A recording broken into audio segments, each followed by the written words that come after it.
My project was math behind art, which you would think would be even less related to math than music is, but it's actually pretty involved.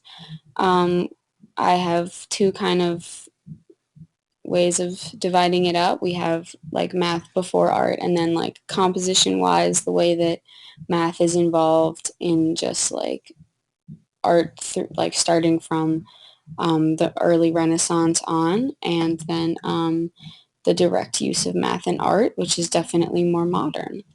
So this is, next slide is art before mathematical elements. So you can see from all these pictures that it lacked perspective, proportion, proper ratios, and appealing composition. And this is across multiple different time periods and cultures. So you can see in Greek that same with Egyptian, like there's the shoulders don't match the body, which don't match the head, like nothing's facing the same way because human proportions haven't been like, that's not a concept that's been grasped yet. You can look at the buildings in the paintings at the bottom and see that they aren't really mathematically possible.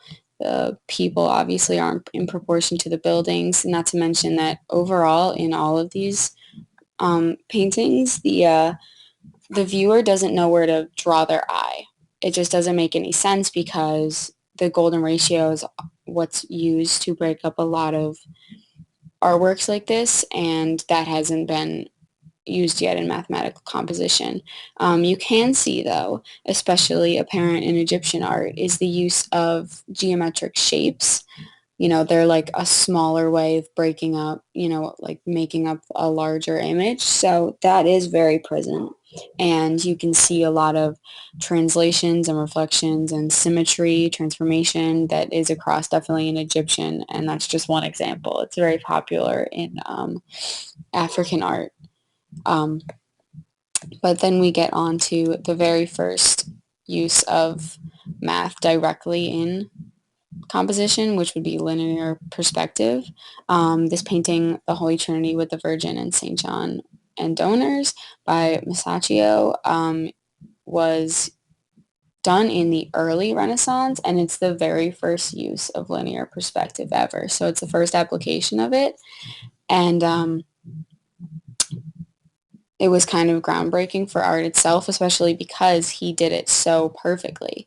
And the painting was, it's, I think it's like oil on fresco.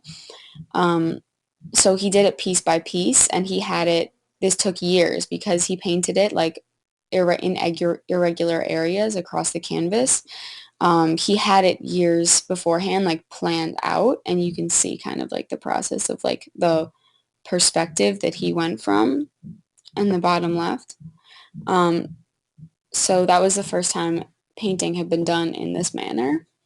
And then from then on, it was like a domino effect. So then we get into ratio and proportion, and it's the golden rectangle that's definitely the fundamental use in doing this. So proportion is fundamental in the aesthetic of art, which means it guides composition, design, and form.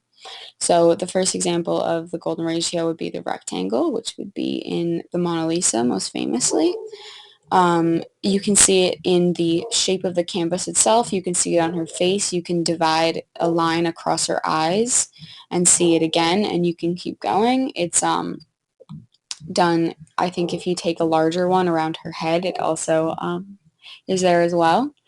So Da Vinci did this painting. He worked and reworked it over like 17 years. So the planning of it was very thought out, and the use of he's very famous for actively using the golden rectangle in a lot of his stuff. So then we move on to the next slide. Oh, it's also in the Parthenon at the bottom here, in sculpture. And then moving on to the next slide, the pentagram, which is an extension of the golden triangle, which uses the same proportions as the rectangle, is used for composition as well. We've got the Holy Family by Michelangelo and the Crucifixion by Raphael. And again, like these portraits of people where the proportions of the humans are now exact where they weren't before. And the eye knows exactly where to be drawn because they're using the ratio. And next slide. Modern art examples. The golden section is what's more commonly used in modern art because the compositions got less and less complicated. They're no longer necessarily portraits of famous people or religious um, offerings that people would paint for. Now it's more about what the viewer wants to see. So we have post-impressionist Seurat over here, where the person is placed exactly on the two-thirds section. And I'm using the two-thirds rule because that's what it's referred to in photography. It's where the object or subject of the composition is placed because it's where the eye should be drawn. And then you go down to lower where it feels like impressionist style to me, but the focal point is placed at, again, the golden section. So this is also used in photography religiously. People will always place it, whether you have an object or actual person there, they'll be on where that line is because that's what the viewer wants to see. And then continuing into the 20th century, Mondrian, who used a more realistic style in the beginning, and then his art got very abstracted at the end. He has a direct usage of the golden rectangle in that if you actually look in his art, he will have, if you were to measure each rectangle, and he has many of these, it's a series, he has the exact golden rectangle throughout his art. And so now we're going to get into the direct use of math and art. And Chuck Close is a great example because he channels ratio, proportion, and percent. And he had to divide, he uses huge canvas, first of all, like the size of a wall or even probably taller, like the width of a wall and then taller. And he would divide it into these small squares, but he also uses rectangles and irregular polygons, as you can see in the upper right of the canvas. But up close, you see small individual pieces that only look like a face when you see far away. So he had to divide it and into enough small rectangles that you would still get what he was trying to portray. And it was a new wave of photorealism that he created as a result. So there's more on the next slide, and this is a self-portrait of him on the right. And so, yeah, that was the direct use of proportions and percentages in art.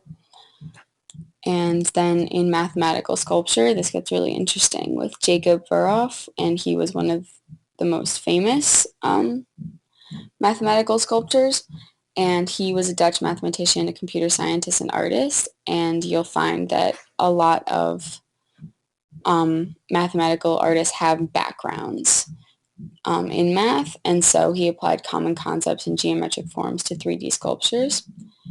So on the left, we have an example of like a 3D fractal, and on the right, it's geometric forms. But he thought these were more appealing to see mathematical figures in 3D.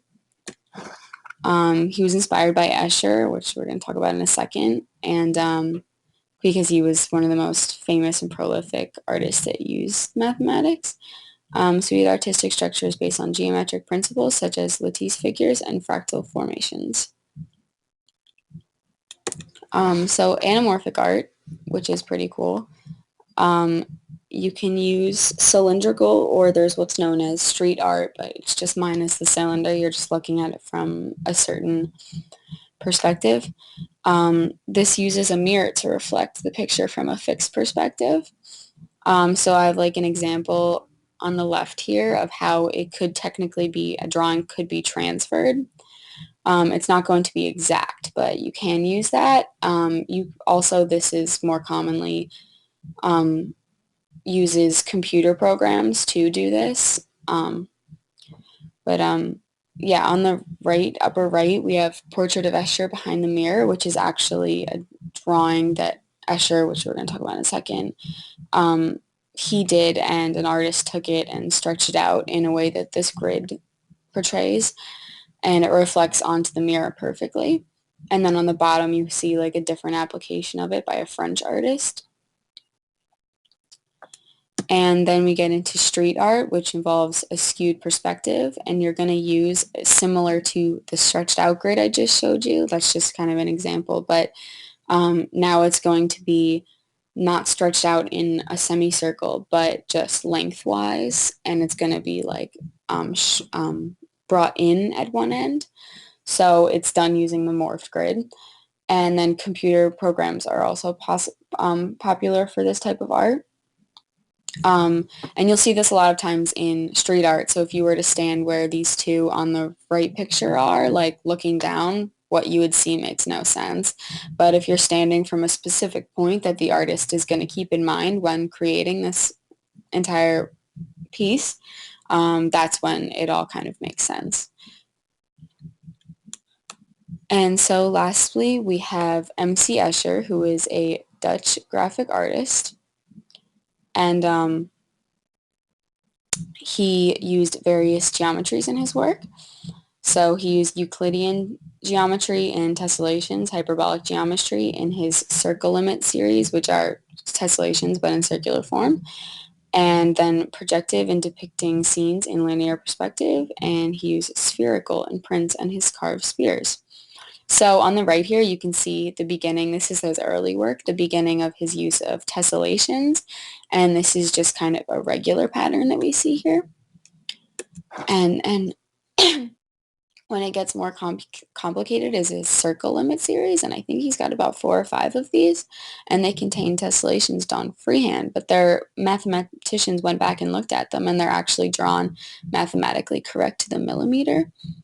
So he had to use protractors and cut off certain angles to keep the drawing is technically infinite. It like won't ever hit the edge.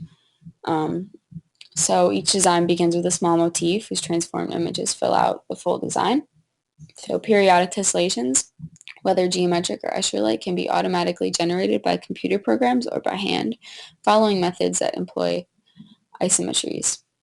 So you can see like the common motif, like I think another project talked about tessellations in class, but you continue it and it just gets smaller. So it's a much more involved way of using tessellations. And then he also worked with a lot of optical illusions in his perspectives because he would create things that were not physically possible but mathematically possible. And he used black and white to create the different dimensions or to keep the composition simple so that the viewer could just focus on following what he was trying to portray. So they seem mathematically incorrect, but he would use math to create them. And on the bottom, we have Metamorphosis 1, Relativity, which are 2 of his famous ones. And yeah, so to conclude, I have a quote, "Without mathematics, there is no art." And yeah, thanks for listening.